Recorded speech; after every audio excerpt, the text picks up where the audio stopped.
为这些 F16V 的我们这些飞行员们比个赞好不好？来，1、2、3，赞！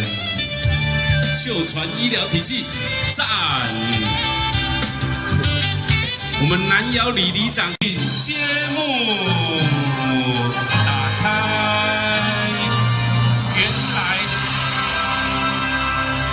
原来战斗机就长这个样子。好像很多人已经进去过了，是不是？因为我们今天有打卡，还可以参加摸彩，所以很多人已经去偷偷的看过了哦。它长这样子，但是现在还没有飞行员，还没进入我们的一个驾驶舱。但是我们先看这一台飞机怎么开，好不好？所以我们会在各位贵宾的左前方有一台我们大型的荧幕啊，我们会有1分钟的影片介绍。好，我们请公。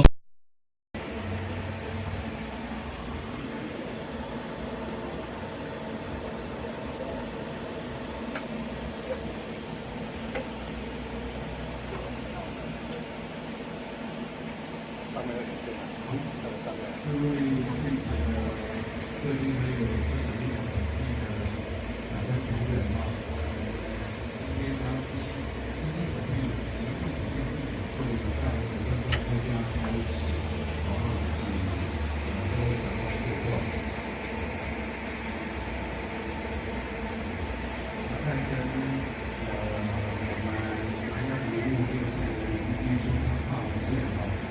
今天会在华南这边，在这边跟大家说声抱歉，我们会在不同的时间将这个活动办理结束，为了打扰到的地方，还有这场音乐，再跟大家说声抱歉。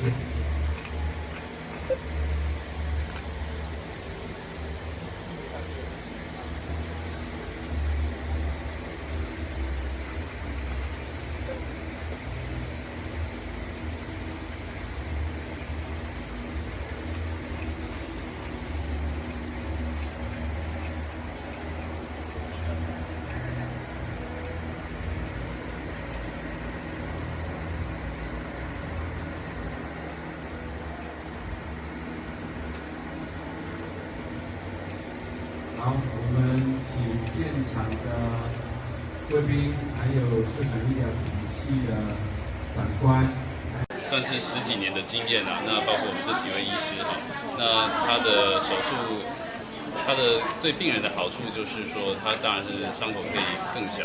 那传统的腹腔镜，也是可以做到，但是它的在某些比较困难的解剖哦，像是比较深，然后空间很小。然后或者是它的比较危险、血管很多的这个方面，它的灵活的这个，刚刚可以看到它这个手腕很灵活。那它方面在于执行这些动作的话，它会比较安全，比较有帮助。是。那刚刚会选择比较适合的科别和手术，然后不会说太过滥用，因为太过滥用这个会造成这个民众有时候他负担不起的问题。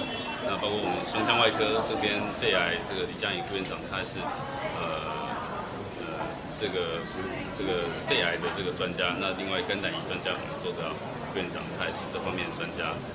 还有泌尿科、妇产科，然后和耳鼻喉科现在还在受训，所以说它实际上是非常广的。外科是训练养成，事实上是一条很长的路。那从外科专业医师开始，至少要经过5到8年的训练才能变成合格的外科医师。